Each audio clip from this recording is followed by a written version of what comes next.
말이 서투르대요.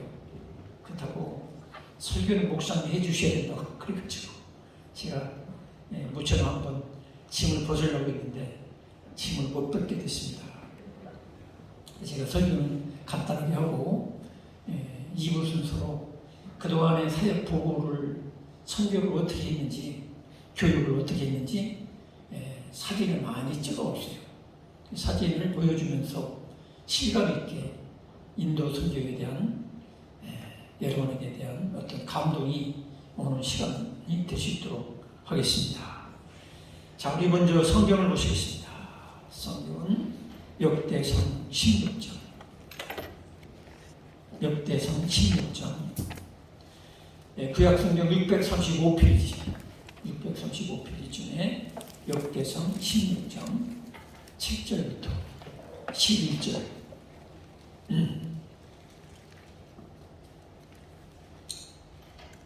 이분들이 엄살 부리는 게 아니라 제가 대화를 해보니까 조금 이렇게 그전 같지 않아요. 한국말이 잘 이렇게 안 들어오는 부분이 있어요. 그래서 제가 조금 퀴천 마크를 하면서 의아스러웠는데 그런 것 같아요. 자, 역대상 16장 7절부터 11절을 읽겠습니다. 시작. 그날에 다윗이 아삭과 그의 형제를 세워 먼저 여호와께 감사하며 이르기를 너희는 여호와께 감사하며 그의 이름을 불러 아뢰며 그의 행하신 일을 만민 중에 알릴지어다. 그에게 노래하며 그를 찬양하고 그의 모든 기사를 전할지어다. 그의 성호를 자랑하라. 여호와를 구하는 자마다 마음이 즐거울지어다. 여호와 그의 능력을 구할지어다. 항상 그의 얼굴을 찾을지어다. 아멘. 오늘 읽은 말씀을 통해서 하나님께서 세워주신 목적, 이런 제목으로 말씀을 나누겠습니다. 여기 오늘 읽은 말씀은 하나님께서 다윗을 왕으로 세워주시고 하나님께서 다윗에게 엄청난 복을 주셨어요. 또 다윗은 그런 은혜를 생각하니까 하나님을 가까이 모시고 싶은 거예요. 하나님을 가까이 모시고 싶은데 그때 당시로서는 우리 예수 그리스도께서 성육신하는 시대가 아니라 그때에 맞게 언약궤, 법궤라는 게 있었어요.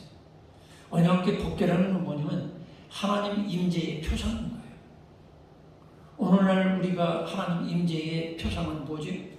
성령이시죠. 지금 성령 시대를 살고 있는 거예요. 또 예수님이 육체로 계셨을 때에 하나님의 임재의 표상, 하나님 그분의 임재는 누굽니까? 예수 그리스도예요. 육체로 오신 하나님. 다윗이 살던 그 시대에는 언약궤, 법궤를 통해서 하나님, 이분은 여기에 하나님이 머물고 계시다. 하나님이 여기 거하고 계신다. 그래서 성전 안에 가장 핵심이 언약궤, 법궤입니다. 그래서 다윗은 자기가 엄청난 복을 받고 왕이 되면 보통 사람들은 그 축복을 주신 걸 잃어버리고 자기 자랑하고 멋대로 살아가기 쉬워요. 근데 이렇게 큰 복을 주시고 왕으로 세워주신 하나님 앞에 다윗은 어떻게 했냐면 하나님 그분을 내 가까이 모시고 싶다. 하나님의 임재 속에 내가 살고 싶다. 그래가지고 하나님의 법궤를 자기 손으로 운반해 온 거예요. 여러분, 그래서 하나님을 가까이 하는 사람, 하나님 임재 속에서 사는 사람, 하나님이 세워주는 사람은 특징이 있어요. 오늘날도 그래요. 성령 충만하고 성령 하나님이 그 마음에 실제로 살아계시고 하나님 임재와 내주 속에서 하나님과 동행하고 동역하는 사람의 삶의 특징이 있어요. 그게 무엇이냐? 첫째는 여기 보니까 7절에 그날에 다윗이 아삭과 그의 형제를 세워 먼저 여호와께 감사하게 하여 그랬어요. 그 다음에 8절에 너희는 여호와께 감사하며 그랬어요. 하나님 임재가 항상 있는 사람, 성령이 충만한 사람은 먼저 특징이 감사가 있는 거예요. 왜? 전능하신 하나님, 모든 것 대신 하나님 그분이 내 마음에 와 계시고 내 앞에 와 계시고 내 옆에 계신다는 이 사실을 알게 되면 제일 먼저 어떤 반응이 나오느냐? 감사가 나오는 거예요. 감사. 나 같은 죄인에게, 나같이 부족한 자에게 하나님이 내 마음에 와 계시고, 하나님이 내 가정에 와 계시고, 우리 교회에 와 계시고, 내 앞에도 계시고, 내 옆에도 계시고, 내 안에도 계시고, 할렐루야. 이러니까 감사가 나오는 거. 그 여러분들이 이제 조금 있으면 맥주 감사절이 됩니다. 우리가 성령 충만에 대해서 계속 말씀을 나누고 있습니다. 성령 충만한 사람은 하나님 임재가 함께하는 사람의 특징은 감사에 있는 거예요. 그래서 우리가 항상 감사를 회복해야 됩니다. 따르십니다. 감사를 회복하자. 그래서 항상 내 마음속에 감사가 일어나야 돼요. 위로를 하나님께 감사하고 옆으로는 사람들에게 감사해야 돼요. 여러분 남편에게 감사하고 여러분 아내에게 감사해야 돼요. 여러분 어떤 남편은 아내를 죽이기도 하고 어떤 남편은 아내를 폭행도 하고 막 그러잖아요. 근데 여러분 그래도 여기 있는 아내들이요, 혹시 남편한테 폭행당해가지고 이가 부러졌습니까? 코뼈가 부러졌습니까? 감사하시기 바랍니다. 그렇게 폭행 안 당하고 살고 있잖아요. 장원 집사님 폭행 안 당하죠? 여기 또 거꾸로 요즘 여자들이 남자를 폭행해요. 아주 여자들이 막 꼬집어서 허벅지 어디가 시퍼렇게 하고 돌아다니는데, 아니 제 집사님 혹시 허벅지 검사 해볼까요? 감사하시기 바랍니다. 우리 박유자 집사님 아주 활동력이 대단해요. 한번 싸움 틀면 안희수 집사님 굉장히 많이 다칠 거예요. 그래서 우리들이 남편들은 아내에게 감사하고 아내들은 남편에게 감사하고 부모는 자식들에게 감사하고, 어떤 자식들은 부모를 덤벼들어가지고 폭행도 하고 죽이는 자식들도 있어요. 여러분 지금까지 어르신들이요 살아계신 것만도 감사하시기 바랍니다. 또 어떤 부모들은 자식들을 열받아가지고 폭행하고 죽이는 수도 있어요. 우리가 그런 걸 생각하면 다 감사해야 돼요. 교인들도 그래요. 성도들끼리 어떤 교회는 싸워가지고 고소하고 고발하고 난리피는 교회가 있어요. 제가 이번에 뉴스를 하나 봤는데 여의도 순복음교회 그 목사님을 어떤 집사가 엉뚱한 소리를 했어요. 우리 목사님과 성적인 어떤 관계를 가져가지고 유산을 밑벌이했고 막 이런 소문을 퍼뜨렸어요. 그 여의도 순복음교회 그 목사님 제가 알아요. 제가 만나기도 했는데 얼마나 충격을 먹었겠어요. 몇 개월 동안 고생하고 또 이 장로들은 이게 사실인 줄 알고 조사하러 다니고, 근데 이번에 재판 결과가 나왔어요. 거짓말했어요. 그 여자는 왜 그러냐면 그 교회는 큰 교회니까 악기 같은 걸 연주하는데 악기를 연주하면 또 돈을 받는 거 봐요. 이런 교회는 우리가 무료 봉사로 다 하잖아요. 근데 악기를 연주하는데 그런 봉사에서 딱 떼버린 거라. 유감을 부리는 거예요. 미운 거야. 목사님이 미운 거야. 그래가지고 자기가 목사님 좀 창피 좀 당하게 해주려고 그런 그 비싼 말을 만들었대요. 그게 만들었는데 그게 막 이 사람 저 사람이 퍼져가지고 이게 사실인 줄 알고 검찰에서 조사한 결과 그 사람이 소문 퍼뜨린 그 여자가 뭐라고 했냐면 아마 결혼도 안 했어. 처녀예요. 사실은 내가 너무 목사님 그 교회에서 이렇게 아웃돼가지고 모가지 돼가지고 너무 억울해가지고 서운해가지고 그게 조금 그 말을 했는데 이게 사실처럼 번졌다고, 자기가 정말로 죽을 죄를 저질렀다고 그런 결과가 나왔어요. 여러분 아직 여러분들은 그런 억울한 누명 뒤집어 쓴 일 없죠? 그죠? 감사하시기 바랍니다. 그래서 세상을 살다 보면요 교회에서도 목사도 억울한 그런 누명을 뒤집어 쓰고 1년 2년 어떤 분들은 오랫동안 고생을 해요. 그래서 저도 여러분에게 감사해요. 여러분 감사합니다. 혹시 유감 있는 사람이 그렇게 작전을 짜가지고 집어 씌우면요 몇 달을 고생해야 돼요. 왜냐면 경찰 조사해야지, 검찰 수사해야지, 한참 걸려요 그게. 근데 몇 달 동안 그런 누명을 뒤집어 써도 목사가 고생하는, 그건 얼마나 고통스럽겠어요. 거꾸로 여러분이 그런 누명을 뒤집어 썼다고 생각해 봅시다. 너무 괴롭잖아요. 그래서 우리들은 하나님이 나를 지금까지 지켜주시고 하나님께서 좋은 가정을 붙여주시고 좋은 교회를 만나게 해주시고, 어떤 교회는 목사가 사기쳐가지고 교인 집도 뺏고 돈도 뺏고 이런 그런 교회도 있잖아요.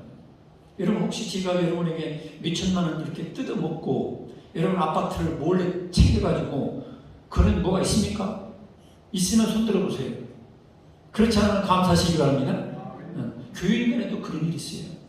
그래서 우리들이 하나님 임재가 함께하는 사람의 특징은 먼저 감사하는 거예요. 하나님, 나 같은 죄인이 함께 하시는 하나님 감사합니다.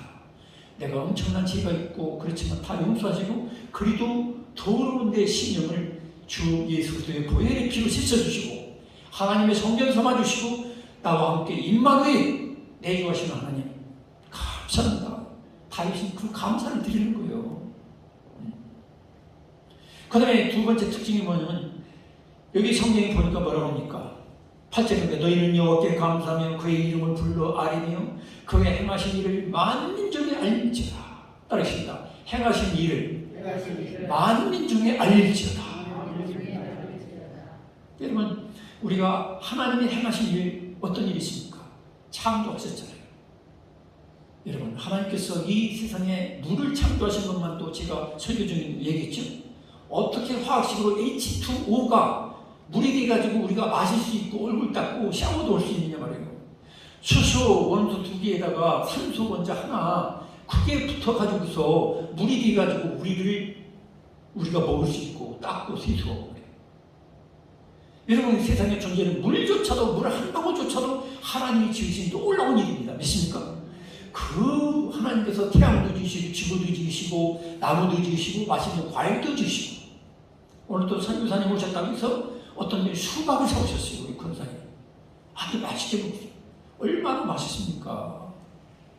이런 수박을 만드시고 참외를 만드시고 토마토를 만드시고 가지가지 과일을 만들어주신 하나님께 감사하시기 바랍니다.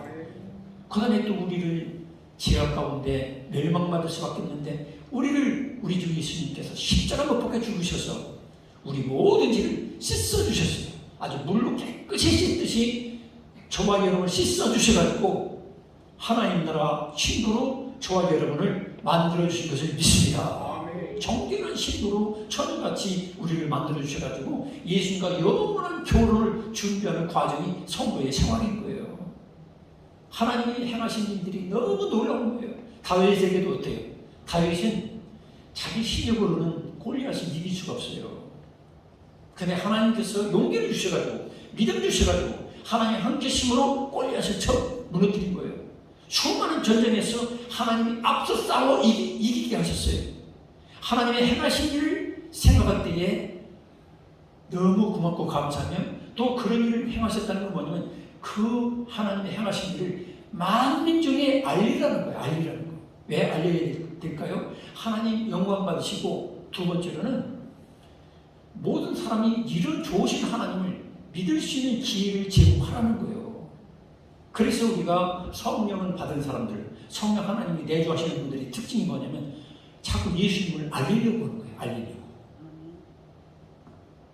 가깝게는 우리가 내 가족에게, 내 이웃에게 예수님의 증인으로 예수님을 자꾸 알리고 소개시키고 알만하게 자꾸 내가 말하고 행동해야 되는 거예요. 그게 착한 행실이든지 사랑을 베푸는 것인지 여러 가지 있죠. 또 멀리는 우리가 인도나 캄보디아나 미국이나 영국이나 우리 계속해서 알리는 거예요. 우리가 인도 선교하는 이유가 왜 그렇습니까? 여기 성경 본문대로 성령이 다윗에게 임하니까 그 찬양이 그렇게 나오는 거예요. 그의 행하신 일을 만민중에 알릴지어다. 만민중에 하나님이 행하신 창조하셨고 구원하시고 부활하셨고 우리에게 영생과 부활을 주시는 천국을 주시는 그 하나님을 널리 알리는 게 바로 선교라는 거예요. 선교. 여러분 선교하는 인생이 되시길 축원합니다. 여러분 직접 인도에 가지 못하잖아요. 힘들어서 어려워요. 거기 가면요 코보라도 그냥 씩씩거리고 돌아다녀요. 제가 갔을 때 코보라 뱀에 의해서 물려 죽은 사람이 있다고 내가 얘기 들었어요. 여러분 코보라가 씩씩거리고 돌아다니는데 특히 여자분들 거기 가서 전도할 수 있겠어요? 선교할 수 있겠어요? 쉽지 않아요. 우리보다 너무 엄청나게 가난합니다. 우리는 보통 마트 가면은 막 몇백 평, 막 몇천 평 백화점 마트가 있는데 거기 가면은 쉽게 말하면 이동식 간이 화장실 비슷한 거 하나 써놓고 거기다가 뭐 밑까지 팔아요. 휴지 같은 거 밑까지 팔더라고. 그게 동네 동네 가게래, 가게. 지금도 있는지 모르겠어요. 지금도 있어요. 여러분 이해가 안 되죠, 그죠? 이동식 화장실 비슷한 거 하나 써놓고 거기서 밑까지 팔어. 돈 몇 푼 남는다고. 선배 여러분, 그런 경제적인 수준이 낮은 곳에 우리가 가서 설교한다는 건 정말로 힘들어요. 우리 함성희 선교사님도 머리도 아프시고 수술도 많이 하셨고 이번에도 또 병원에 가셔야 됩니다. 내일 또 일찍 병원으로 가실 예정입니다. 계속해서 여러분 기도해 주시고, 그렇기 때문에 우리 함성희 선교사님 같은 분은 믿음의 용장이라, 여장부 제가 볼 때 여장부이기 때문에 물론 오펜드라 스님은 사랑하기도 했지만은 믿음의 용기가 있었기 때문에 인도까지 간 거지 보통 여자들 같으면 못 가요. 이렇게 하니까 여러분들 중에 목사님 저도 갑니다. 그럼 저한테 오세요. 그럼 내가 인도를 보내줄게. 선교비 조금 보내줄 테니까. 어쨌든 간에 우리가 멀리는 인도나 아프리카도 선교해이고 그런 식으로 멀리 가지는 못할지라도 내 직장에서 내 가정에서 가까운 사람에게 예수의 향기를 드러내기 축원합니다. 예수의 향기를 보니까 예수님의 인격, 사랑, 온유함, 그리고 성, 이걸 자꾸 우리가 가까운 사람에게 베풀면서 때를 따라 또 복음도 증거하고, 그게 바로 여기 오늘 읽은 성경에 나오는 대로 그의 모든 기사를 전할지어다, 그의 행하신 일을 만민 중에 알릴지어다, 이 말씀이 순종한 거예요. 나 혼자 예수 믿고 나 혼자 천국 가겠다, 그거는 예수님 마음과는 무관한 거예요. 그건 나 혼자 예수 믿고 나 혼자 신앙생활 찾아다가 나 혼자 천국 가겠다, 그거는 예수님 마음과 완전히 동떨어진 거예요. 예수님 마음은 무엇입니까? 차라리 내가 죽을지라도, 내가 십자가 못 보고 죽을지라도, 사도들도 그랬잖아요. 내가 이 하나님의 거룩한 모임에서 떨어질지라도, 쉽게 말하면 나는 지옥 갈지라도 내 형제 자매들이 구원받는 데 소원이다 그랬어요. 이게 우리 정상적인 성령 하나님 함께하는 사람의 마음인 거예요. 이런 마음이 저와 여러분에게 있기를 축원합니다. 이런 마음이 살아있어야 돼요. 그래야 내가 하나님 마음을 가지고 다른 사람들에게 하나님의 행하신 일을 자꾸 증거하게 되는 거예요. 세 번째로 하나님의 임재가 함께하고 하나님이 세워준 사람의 특징이 뭐냐면 10절에 보니까 그의 소원을 자랑하라. 그의 소원하는 그의 이름, 하나님 그분을 자랑하라는 거예요. 세상 사람들은 뭘 자랑하죠? 찾아라. 나는 외제차 7억짜리를 타고 다닌다. 차를 자랑해.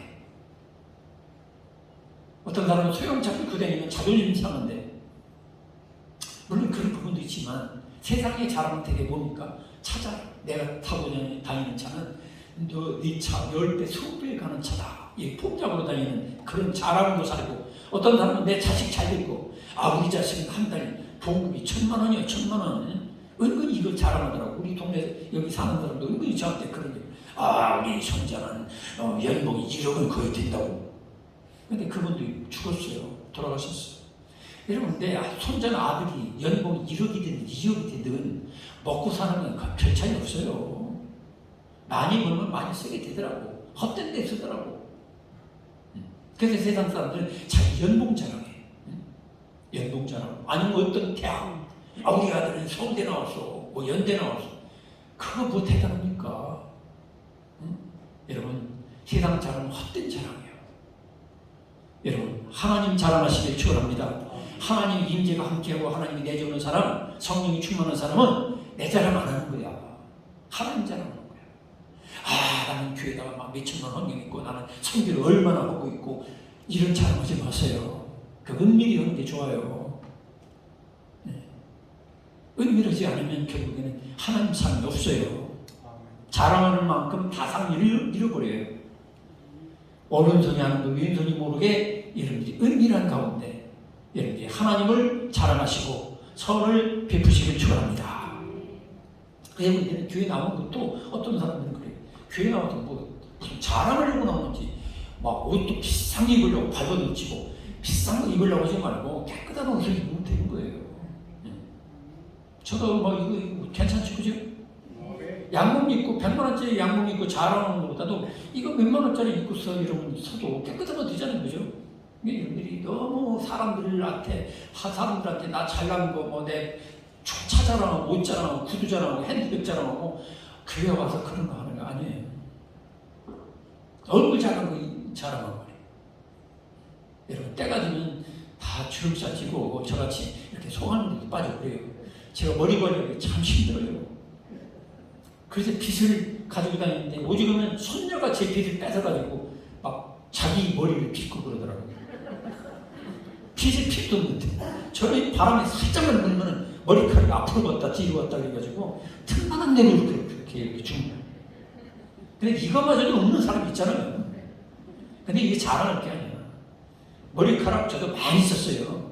너무 많아가지고 아주 넌들이 나가지고 머리카락이 빨리 빠져가지고 막 반짝반짝하게 빠졌는데 너무 빨라서 문제라지. 성도 여러분, 그래서 여러분 우리가 하나님이 함께하는 사람의 특징이 뭐냐면 하나님 자랑하는 거예요. 머리카락 자랑할 것도 없고 뭐 근육 자랑할 것도 없고 뭐 돈 자랑할 것도 없어요. 돈 세계에서 지금 거의 최고 부자 그런 사람들이 보니까 다 이혼했더라고. 응? 구글 창업자 뭐 이런 사람들 100몇십조 가지고 있는 사람 이번에 또 이혼한다대. 한 번이 아니죠. 두 번째예요. 120조를 가지고 있는 분들 그 무엇 대단하겠어요, 그죠? 우리는 120억도 없어. 120조는 그만두고 아니 10억, 12억도 없어. 여기 앉아 계신 분 중에 1200만 원 넘는 분이 있고요. 그래서 여러분 하나님 자랑하시기 바랍니다. 돈 자랑 다 소용없어요. 그리고 마지막으로 여기 보니까 하나님이 함께하는 사람, 하나님이 세워주는 사람, 하나님 언약궤를 가까이 하고 성령을 가까이 하는 사람의 특징이 뭐냐? 11절에 여호와 그의 능력을 구하리라. 하나님의 능력을 구하라 말이에요. 하나님의 능력이 아니고서는 마귀를 이길 수 없고 죄를 이길 수 없어요. 하나님의 능력을 구해요. 하나님 나에게 능력을 주옵소서. 하나님의 능력을 나에게 주셔서 원수마귀를 물리치고 원망불평을 물리치고 죄악을 물리치고 하나님의 능력을 받아가지고 예수의 정인 되게 해주시옵소서. 기도하시기 바랍니다. 그리고 항상 그의 얼굴을 찾을지어다. 그 얼굴을 찾으라는 게 뭐냐면 하나님 그분과 교제하라는 거예요. 여러분 하나님과 사귀는 게 얼마나 좋은 겁니까? 여러분 인간 친구들은 한계가 있어요. 다 단점이 있고 허물 있고 잘못도 있고 실수도 할 수 있고 어느 때 죽어요. 그런데 하나님과 교제하는 것은 영생을 누리게 되는 거예요. 여러분 그러니까 여러분들이 사람에게 실망하지 않으려면 하나님을 더 가까이 교제하세요. 하나님 얼굴을 구하세요. 하나님과 항상 교제하고 대화를 나누고 그분과 사귀어 살면 가깝게 친밀하게 지내면 모든 것을 이길 수가 있어요. 성도 여러분, 오늘 이 자리에 오신 여러분, 우리는 선교적인 존재입니다. 하나님을 널리 자랑하고 그분의 하신 일을 자랑하고 하나님의 능력을 받아가지고 자랑하고 증거해서 하나님 나라를 확장해 나가고 천국의 일꾼들이 되는 저와 여러분 되기를 축원합니다. 기도하겠습니다. 하나님 아버지 감사합니다. 이렇게 우리는 살아 죽으나 주님의 것입니다. 주님을 자랑하고 주님을 기뻐하고 주님과 사귀면서 교제하며 살아가는 신령한 천국의 백성이 되었습니다. 다윗과 같이 무엇보다도 내가 비록 왕이 되고 한 나라를 얻은 것보다 더 귀중한 것은 언약궤 하나님의 임재가 지금으로 중요하다는 걸 알고 다윗이 하나님을 가까이 있던 것처럼 여기 있는 모든 분들이 항상 하나님을 누구보다도 무엇보다도 가까이 하고 자랑하고 그분을 즐거워하고 교제하며 살아가는 저들이 되게 하여 주옵소서. 그리할 때에 각각가는 내 가정과 내 동료와 또 멀리는 인도나 아프리카, 미국, 유럽까지도 선교하는 하나님의 일꾼으로 살게 하여 주옵소서. 예수님의 이름으로 기도드리옵나이다. 아멘. 자, 이 시간에 우리 우편들으신 함성인 선교사님 두 분 중에 나오셔서 한번 그동안 사역에 대해서 한번 말씀을 이렇게 사진을 보여주면서 얘기하세요. 어서 오세요.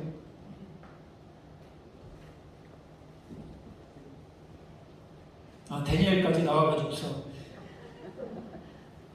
인사를 하겠다 이 말이죠. 네, 자. 많이 보고 싶었어요.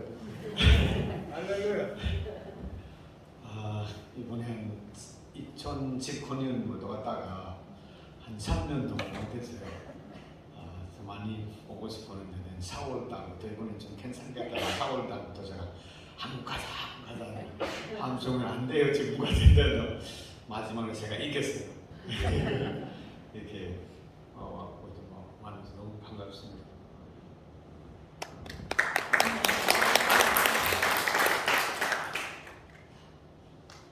선교 사진 먼저 목사님 선교 사진 먼저 보여드릴까요? 예, 그러세요. 네.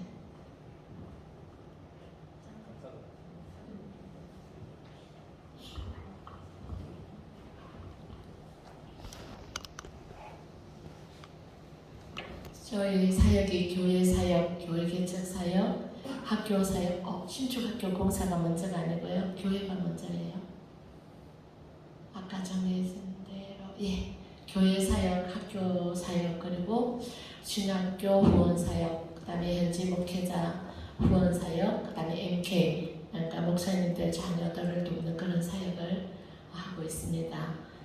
이런 것들을 이제 사진으로 이렇게 보여드리도록 하겠습니다. 조금 긴데요.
예, 2월 첫째 주 예배 모습입니다.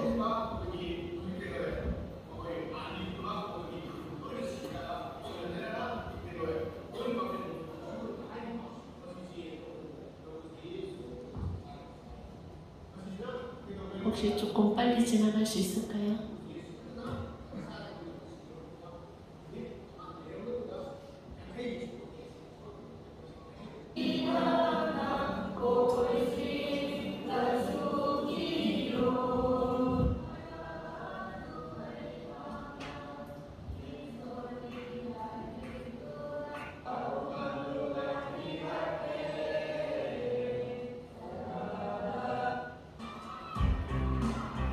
학교 모습입니다. 망할 키즈스쿨. 지금 3살 반, 유치원 3년, 초등학교 6년, 고등학교 2년 이렇게 해서 지금 전체 전교생이 750명. 원래 그 코로나가 좀 안정된 후에 새롭게 시작한 수 모습인데요. 750명입니다. 저희 학교 학생이. 그래서 여기는 유치원 학생들 그 아침에 예배 드리는 모습이고요. 이제 여기는 지금 아침에 조례 예배 드리는 모습인데요. 이 성전은 한 6년 전에 우리 하늘정원 임직 예배를 임직 받으시는 분들이 그 3천만 원 헌금해 주셔가지고 이거 지어진 교회예요. 학교 교회. 그래서 참 여기 저희들 예배 드릴 때마다 저희 하늘정원 섬겨 주신 분들 너무 감사하고 늘 기억하고 있습니다.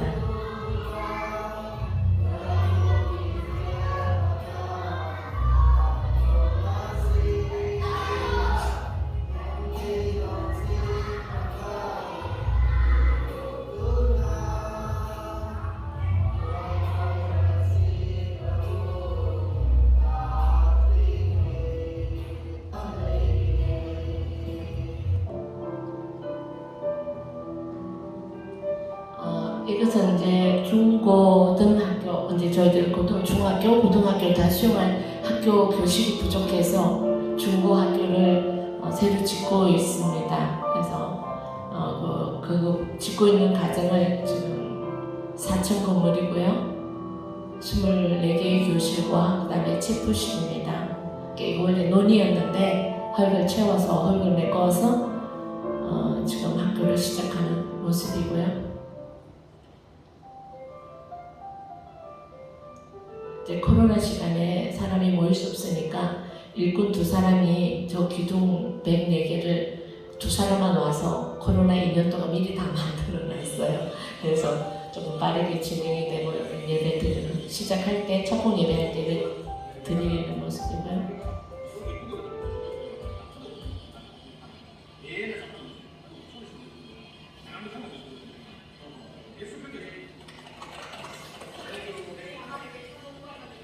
여기 학교 짓고 있는 이 일꾼들이 저하고 거의 19년 동안 같이 계속 집을 짓고 있습니다.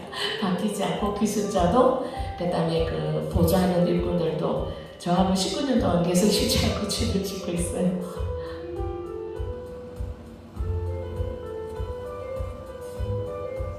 사실은 시멘이랑 모래를 사람이 삽으로 다 이렇게 믹스를 하거든요. 근데 원래 감사하게 그 150만 원을 주고 이렇게 미니를 뭐라고 하죠? 레미콘 미니 이게 얼마나 편리한지 모르겠어요. 손으로 하다 굉장히 앞서가는 거예요. 저희 동네에서는.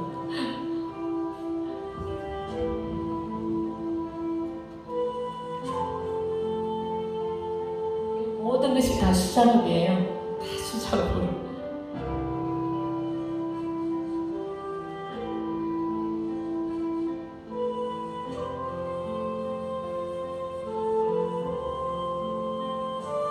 목사님께서 저희 동네가 좀 안 바뀐다고 그랬는데 저희 동네가 나름 많이 바뀌었어요. 옛날에는 집을 지으려고 그러면 기둥을 일꾼들이 한 2명, 3명 나가 구덩이를 팠거든요. 그러니까 하루 종일 파서 구덩이 하나를 팠는데 지금은 이거 뭐라고 여기서 우리는 이거 저희는 제십이라고 그러는데 여기는 뭐라고 지금 파는 거? 포크레인. 그 포크레인을 시간당 빌려가지고 해요. 얼마나 좋은지 몰라요. 저기 지금 기도하는 자고 나무에 원숭이처럼 붙어서 이렇게 패스 해가지고 기도를 하고 있는.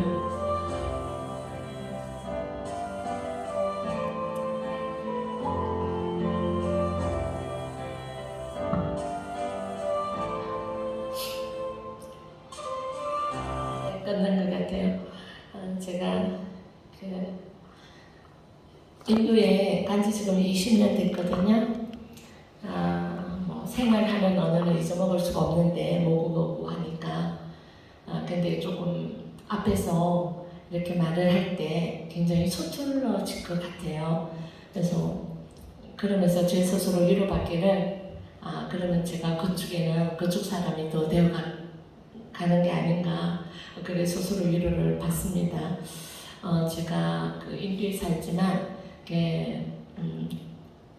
항상 이렇게 놓칠 수 없는 것이 한국의 소식들이에요. 그래서 지금은 제가 그 스마트폰을 가지고 있어서 한국 뉴스도 보고, 근데 이제 한국의 이제 계절은 한국의 소식은 제가 제일 이렇게 가깝게 느끼는 게 하늘정원교회 밴드에즈가 가입이 돼 있어서 이제 목사님께서 이 하늘정원의 정원들을 소식들을 소녀의 순수한 감성과 수도사의 깊은 영성의 글을 통해서 이렇게 꽃이라든지 계절마다 과일이라든지는 계절의 변화들을 이렇게 실어주잖아요. 그러니까 저는 이제 그거 보는 것이 제가 제일 애텀이라고 그러죠. 제일 좋아하는 그런 시간입니다. 그래서 한 번도 목사님에게 말씀드린 적은 없는데 그렇게 늘 한국의 소식 또 하늘정원의 소식을 정말 가깝게 또 특별히 영성을 또 회복하는 그런 시간을 목사님의 글을 통해서 이렇게 또 위로를 받고 힘을 얻습니다. 제가 인도에 20년 됐는데 있으면서 몇 가지 요 근래에 생겼던 일들로 우리 아버지 아버지는 졸지도 안 하시고 주무시지도 안 하시고 우리들을 위해서 일하고 계신다. 저는 가끔 실망하고 포기하고 좌절하고 잊어버리는 일들이 많이 있지만 하나님께서는 제가 잠깐 한순간에 기도했던 것도 다 기억하고 계시더라. 그런 경험들을 조금 몇 가지만 요 글에 있었던 사건으로 조금 나눠보고 싶어요. 근데 한 2주 전에 저희 학교가 소풍을 갔어요. 소풍을 갔는데 이제 학생이 많아져가지고 어떻게 세 그룹으로 나누어서 갔는데 그 중에 이제 그룹으로 이제 갔는데 그 버스를 4개를 대절을 해서 갔어요. 그래서 이제 운전하시는 기사와 그 조수분들을 우리가 식사를 대접을 하는데 그 이제 식사 대접하는 시간에 그 기사분 중에 한 분이 돌아앉아서 못 보고 이렇게 저희를 못 보고 다른 데를 보고 있는 거예요. 그래서 이제 이렇게 봤더니 그 기사가 이제 딱 보면서 이제 이렇게 감정이 있는 얼굴로 그렇게 얘기를 딱 보는 거예요. 딱 봤더니 그래서 제가 저도 모르게 뭐라고 했냐, 야 내가 너 빨간불에서 목욕을 몇 번이나 시켰는데 그렇게 얘기를 한 거예요. 근데 정말 그 기사 중에 한 명이 그 제가 초창기에 갔을 때 마니풀 말을 하나도 모르잖아요. 근데 이제 그 교회를 한 거예요. 주일학교 이제 어린이 사역이 접근하기가 제일 쉬워요. 어른들보다.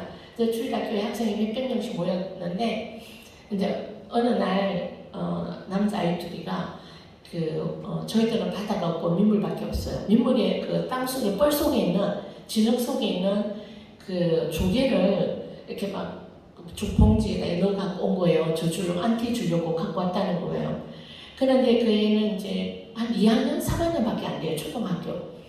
그러는데 저는 그 조개가 아니라 그 아이 모습이 너무나 이렇게 뭐라고 해야 될까 한 달은 목욕을 안 하는 모습인 거예요. 애가 둘이 다.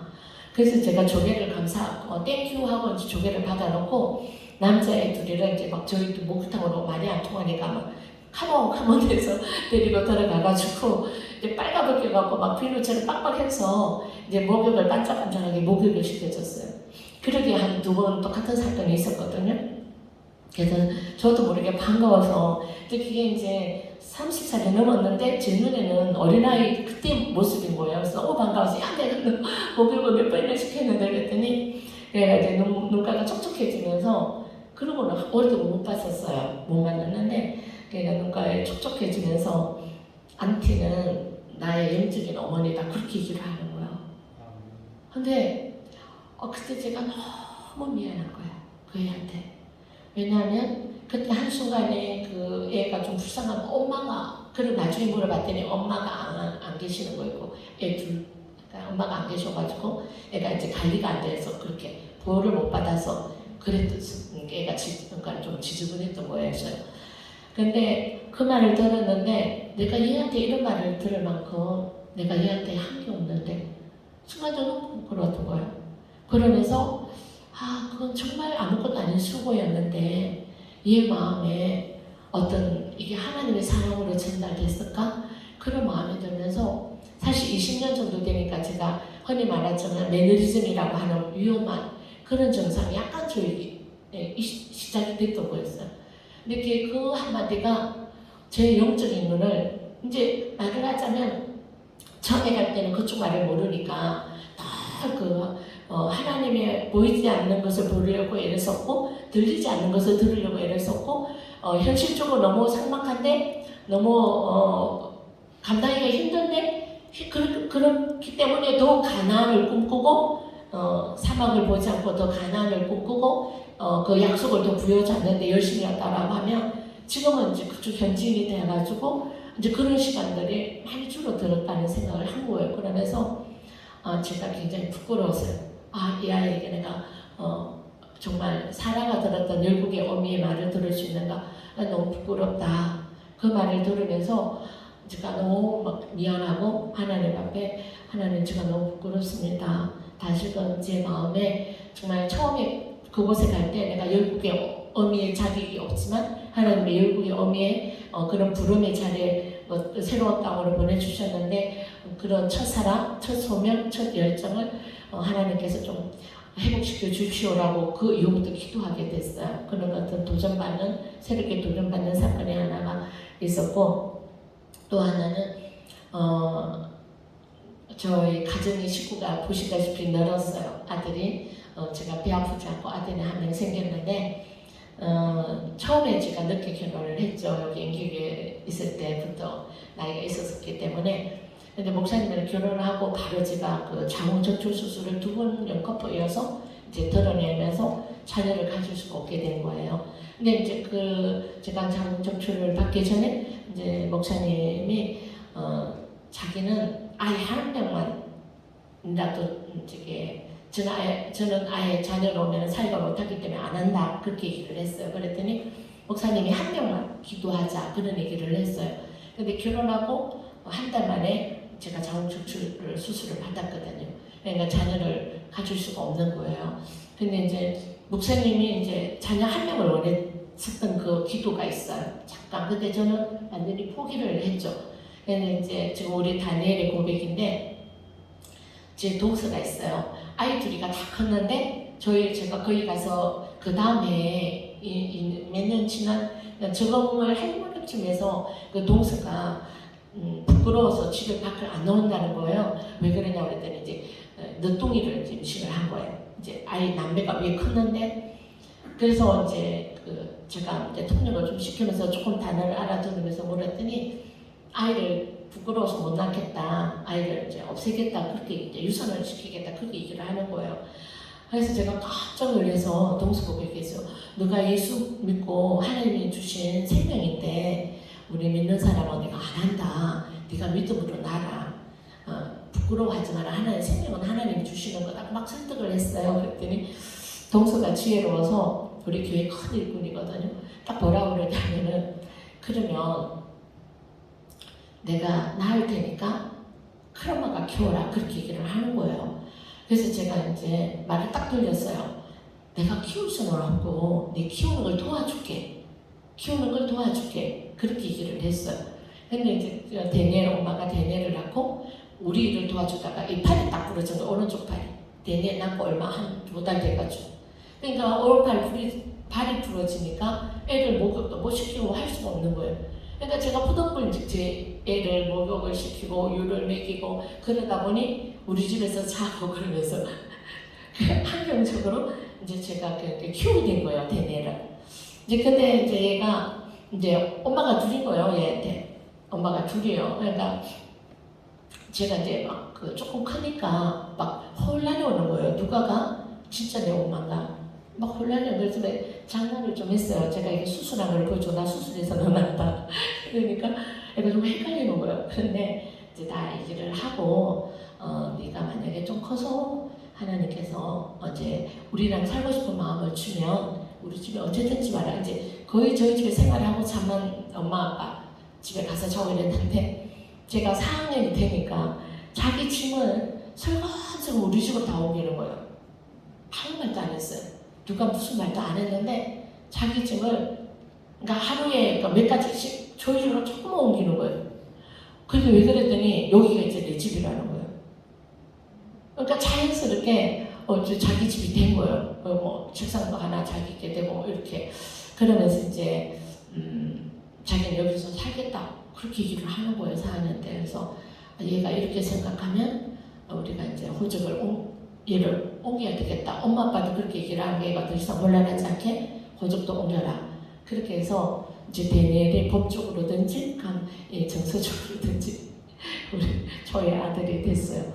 하나님께서 주일 목사님이 결혼할 무렵에 저희 대화 중에 하나님 앞에 소원 기도했던 그 부분들이 원했던 부분들을 하나님께서 그렇게 오랜 시간 동안 잊어먹고 있었는데 하나님께서 이제 오펜드라 목사님의 그 마음의 소원을 이제 그렇게 들어주시더라고요. 네, 너무 하나님은 참 저희 마음을 다 감찰을 하시는 하나님이시라 감사 많고 저희들이 정말 조심해야 되는 그런 두려운 분이시기도 해요. 또 하나는 한 가지 그만 말씀드리자면 그 마니푸레는 우리 목사님 사모님 와보셔서 알지만 정말 이틀 걸려요. 굉장히 멀어요. 그래서 어지간히 마음먹지 않으면 굉장히 다녀가기도 힘든 곳이에요.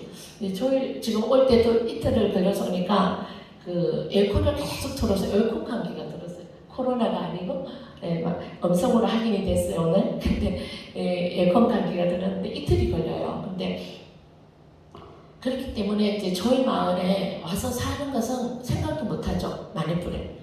근데 그 코로나 바로 직전에 제가 좀 이제 나이가 들어가니까 죄송합니다. 나이가 어르신들 용서하세요. 나이가 들어가니까 더 이렇게 그 뭐라 그럴까 약간 희귀 본능적인 그런 게 약간 감정이 생겨요. 근데 이제 좀 우리말로 할 수 있고 그런 마음을 나눌 수 있는 좀 친구가 있으면 좋겠다 그런 생각만 해요. 기도를 못해요 감히. 왜냐면 누가 거기 와서 고생을 하도록 기도를 제가 할까요? 할 수가 없는 거예요. 근데 그냥 그랬으면 좋겠다 그런 마음의 소원 같은 게 있었어요. 근데 2년 전에 저희 때 마니풀 대학에 한국어과가 생겼어요. 근데 원래 일본어과가 있었는데 일본어과를 없애고 한국어과를 생겼어요. 굉장히 그 기분 좋아하셔야 돼요. 그것은 일본어 제가 뭐 일본어를 적대하고 이건 아니에요. 그러나 위상이 한국은 선교하는 나라잖아요. 하나님 쓰시잖아요. 그래서 일본은 기운이 줄어요. 인도에서도 제가 초반 갈 때도 저보고 아유제피에 당신 일본 사람이냐 그렇게 물었어요. 근데 지금은 당신 일본 사람이냐 묻는 사람 한 명도 없어요. 훨씬 BTS 우리 아이들이 소풍 가는데 BTS, 블랙핑크 저는 그거밖에 모르고 하여튼 그룹들 얼마나 많이 그거 계속 그 유튜브로 틀어가고 듣고 이번 저희 학교 페스티벌에 그 블랙핑크 그거 해도 되네요. 해도 된다고 그랬죠. 그렇게 한국의 위상이 굉장히 올라갔어요. 그러면서 그 시골에 마니풀에 국립대학이거든요. 한국어과가 생겼고 또 한국어학원이 생겼고 또 하나는 인터넷으로 한국어를 가르쳐요. 근데 그때 한국 교수가 선생님이 많이 필요하잖아요. 그래서 이제 그 한국어 교수 한국어과를 담당하는 교수 부부가 마니풀에 들어와 계세요. 근데 이것뿐만이 아니라 이번 4월에 저희 일남 6녀거든요. 얼마 안 되죠, 뭐 그때서. 근데 일남 6녀인데 형제가 많다 보면 아래 위로 이렇게 그룹이 몇 개가 만들어지는데 제 바로 밑에 동생이에요. 제 바로 밑에 동생 함주혜 건사라고 동생인데 그 건사의 제부, 제 밑에 동생의 제부가 그 두산중공업에 다녔어요. 그런데 1년 반 전에 2년 전에 퇴직을 했어요. 정년 퇴직을 할 무렵에 제가 하나님께서 반짝하고 주는 어떤 그런 감동이 있어서 제가 보고 뭐라고 그랬냐면 한국어 공부, 한국 교사 자격증을 좀 따르면 좋겠다. 하나님이 그거를 통해서 쓰실 것 같다. 그렇게 했는데 제부가 굉장히 정말 믿음이 좋고 착하고 굉장히 이렇게 오픈 마인드인 사람이에요. 그런데 그 제부가 은퇴를 하자마자 퇴직을 하자마자 바로 한국어과에 2년 등록을 해서 자격을 땄어요.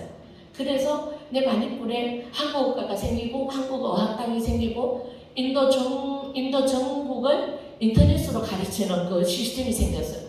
그러니까 교사가 많이 필요하니까 이제 저희 제부가 그 자격증을 딱 갖고 있는데 그걸 신청을 해서 진 거예요. 근데 지금 코로나 시간에 인도에 들어오는 것이라든지 또 인도 사람이 한국에 들어오는 게 굉장히 어려워요. 막 가정도 많고 비용도 많이 들고 첫째 비자를 주질 않아요. 근데 저희 목사님도 FC에서 가족 비자인데 코로나 시간에 못 들어오잖아요. 1년에 한 번은 꼭 들어와야 되는데 2년을 못 들어오니까 비자가 없어져 버렸어요. 자동으로. 비자는 3년인데 1년 안에 들어와야 되는 거를 어겼기 때문에 비자가 없어져 버린 거예요. 그러니까 목사님 비자가 없으니까 한국에 들어오고 싶은 마음이 더 한 것 같아요. 그래서 이제 막 계속 들어오고 싶어가 그래서 저는 안 들어오고 싶지만 진짜 들어왔는데 그래서 들어올 때 인천공항에서 잡혔어요. 출입국 사무실에서. 왜 잡혔냐고 하니까 세계 모든 많은 사람들이 한국에 그렇게 오고 싶어요. 그렇게 오고 싶어 하기 때문에 내 위장 비자가 많대요.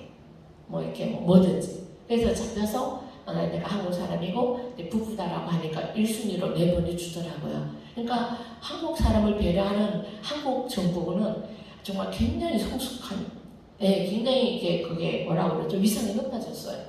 옛날에는 한국 사람이 한국을 무시하는 거 그런 게 좀 있었거든요. 지금은 아니에요. 어디를 가도 지금 한국 대사관에서도 이 코로나 시간에요. 저희들한테 이 마스크를 2박스를 보내줬어요. 얼마나 한국 사람들을 잘 챙기는지 몰라요. 한국 정부가. 그걸 이걸 2박스를 보내주고 또 한국을 알리는 무슨 행사를 한다 그러면 대사관에서 다 스포트를 해줘요. 그렇게 한국의 위상이 높아져서 그 한국가를 공부하는 학생이요 굉장히 많이 몰려요. 상상이 안 될 정도로 정말 늦어지지 않을 정도로 막 250명씩 그렇게 공부를 해요. 그래서 이제 제 제부가 그 한국어를 가르치는 한국어 선생님으로 이제 교사 비자를 1년 그것도 가족 비자를 받아서 들어왔어요. 그래서 아침 7시에서 9시까지 중급 한국 전체에 한국어를 가르치고 있어요. 근데 그 사람들이 왜 한국어를 좋아하냐면 한국 기업들이 인도에 중견 기업 이상이 200개가 넘는데 이제 한국 기업이 취직하는 것이 이제 한국의 그 대학 졸업한 사람들 로망이에요. 하나님이 이렇게 키워줬어요 저희 나라를. 막그 진짜 자신감 뿜뿜이에요 지금. 인도에 있으면 살 것 같아요. 살만나요. 근데 한국에 있으면 뭐 싸우는 거 보고 야당 싸우는 거 보고 네가 올리 내가 올리 뭐 이러지만 딱 밖에 나가면 야당 없어요. 딱 그냥 한국 사람, 한국, 코리아 이것만 있어요. 그 때문에 뭐 서로 이렇게 의견 다르고 야당 싸우는 거는 뭐 또 다른 발전을 위한 어떤 그런 가정으로 이렇게 다 받아들이면 될 것 같아요.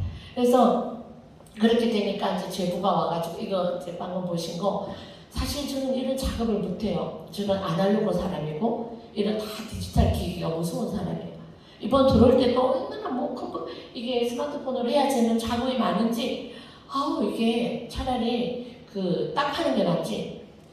죄송해요. 뭐 땅 파는 게 쉽다는 얘기 아니에요. 저는 실제로 해봤기 때문에 땅 파는 게 낫지. 이거 스마트폰의 이 스트레스는 말도 못하겠어요. 정말 너무 어려워요. 근데 아무튼 이런 작업을 다 해주죠. 그리고 이제 저희 학생들 이런 거 다 해주고 이번에 뭐 한국 춤도 가르칠 것이고 사물놀이도 가르칠 것이고 저희 학교에서 한국어도 지금 가르치고 있어요. 이러면서 물론 저희들은 하나님 나라를 전하는 자죠. 그러나 한국의 위상은 하나의 징검다리 역할을 해줘요.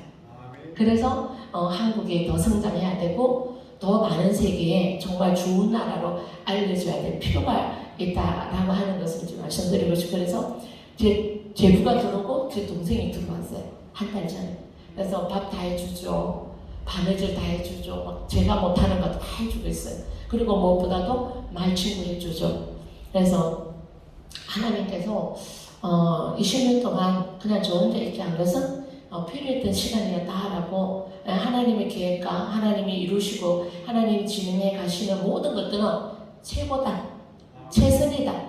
그 길만이 우리를 살리는 길이다. 그런 고백을 제가 드리게 됐어요. 그래서 크고 작은 모든 일에 하나님은 다 듣고 계시고 다 알고 계시고 다 때를 우리에게 다 주신다. 그런 새로운 또 뭐 다 하지만 새롭게 또 깨닫고 있는 중이에요. 그런 부분에서. 그래서 너무 감사하고 또 특별히 제가 그 책글씨 보여드린 것 그 부분 일부 보여드린 건 아니에요. 그냥 나 학교 모습을 찍었는데 그만큼 이렇게 지금 750명이 그곳에서 예배를 드리고 있거든요. 그래서 제가 특별하게 따로 감사를 못 드렸지만 그 예배 시간마다 제가 하늘 정원 또 우리 그때 임직 받으신 분들이 더 정말 하는 날을 위해서 더 충성하고 또 목사님 우의정 자이정처럼 잘 이렇게 맞들어서 교회가 정말 행복한 교회가 되면 좀 좋겠다 그런 기도를 합니다. 네, 감사합니다. 부족하지만 인도 생활을 말씀드렸습니다. 감사합니다.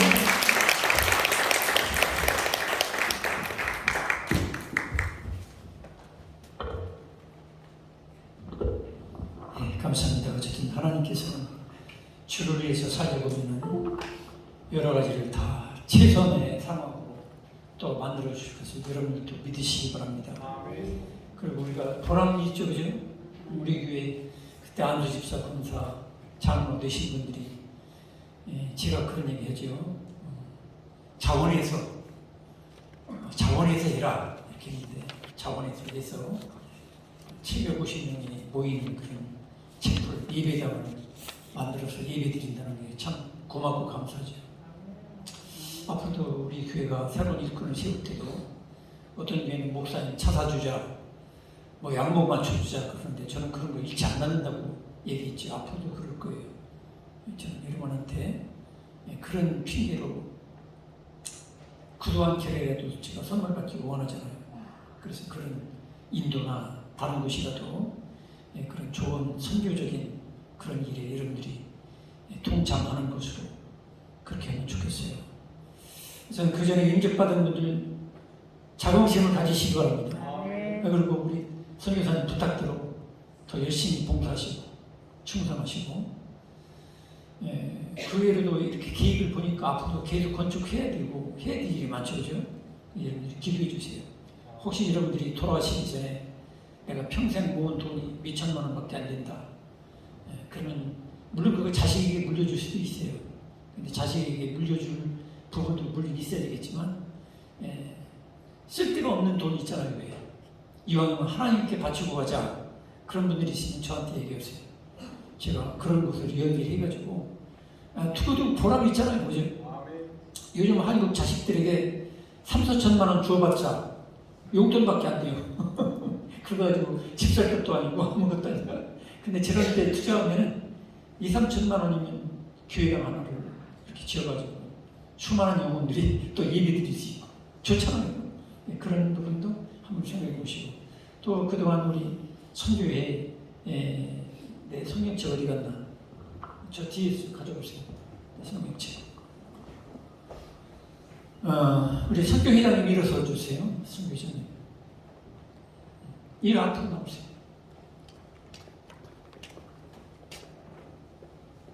우리 선교회장님이 선교회비 받느라고 거듭나라고 고생 많습니다. 앞으로 선교회가 원래는 이 선교회에서 이 선교비를 드려야 되는데 우리 교회 선교회비 수준이 좀 낮아요. 선교회장님이 어렵죠, 그죠? 원래 인도 선교도 선교회에서 해야 되는 거야. 근데 일반 재정에서 여러분 11조 감사금 거기서 일반 재정으로 안 쓰고 선교회로 지금 넘기는 돈으로 우리 이번에 도와드리려고 그래요. 선교 후원금을. 우리 백현수 권사님 기도 많이 하셔가지고 앞으로 백권사님 1년에 선교비도 몇백만 원씩 하고요. 그렇게 하도록 합시다. 박수 좀 해주세요. 나머지 우리 모든 서로 또 이렇게 동참해 주시고요. 선교회장님이 힘을 얻어야 돼. 들어오세요. 부담 갖지 마소. 사실은 우리 교회에서 몇백만 원씩 선교 헌금 하는 사람이 있어야 돼요. 그래 큰일 오죠. 자, 이제는 우리 제가 얘기한 대로 선교회 재정에서는 부족하기 때문에 사실 다른 교회 캄보디아, 미국, 뭐 국내 선교 이런 데 다 하느라고 인도에 드릴 만한 헌금이 없어요. 원래는. 그래서 이분들이 원래 주일날 오셔야 그때 막 선교 강조 오래가지고 헌금이 나와야 이렇게 밀어드리는데 원래. 근데 그거 없이 수요일날 몇 명 모인 사업에서 헌금이 나오겠어요, 솔직히. 그래서 일반 재정에서 이번에는 전액을 다 준비했어요. 자, 우리 한 선교사님 나오시죠. 그리고 안희철 집사님과 정영수 선교사님 선교회비 이렇게 또 동참해 주셨습니다. 자, 우리가 1년에 한 번 지원해 줄 걸 1년에 한 번으로 몽땅 다 이렇게 합니다. 받으십시오. 박수